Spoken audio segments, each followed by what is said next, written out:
চলো চলো আজ তোমাদের সঙ্গে শেয়ার করলাম আমি আমার নাইট স্কিন কেয়ার রুটিনটা। এমনিতেই পুরী থেকে এসে আমার স্কিনের যা অবস্থা খারাপ হয়েছিল সেখান থেকে অনেকটা রিকভারি করেছি।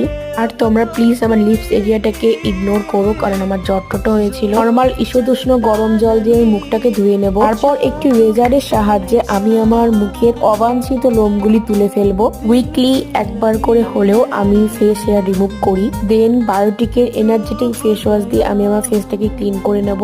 এরপর নাইট ক্রিমের পালা। নাইট ক্রিমটা আমি ইউজ করছি বায়োটিকের। আমি বেশিরভাগ প্রোডাক্টই বায়োটিকের ইউজ করি, তবে নাইট ক্রিমটার সঙ্গে আমি একটু ইভিয়নের ভিটামিন ই ক্যাপসুল মিশিয়ে নেব। ক্রিমটা দিয়ে আমি আমার স্কিনে ভালোভাবে ম্যাসাজ করে নেব যতক্ষণ না স্কিনে পুরোপুরি ভাবে ক্রিমটা অ্যাবজর্ব হয়ে যাচ্ছে। হলো কমপ্লিট আমার নাইট স্কিন কেয়ার রুটিন। শুধু কি স্কিন কেয়ার করলেই হবে, ড্রেসটা তো চেঞ্জ করতে হবে, সেটাও করে নিয়েছি। ভালো লেগে থাকলে please do like, comment, share, subscribe.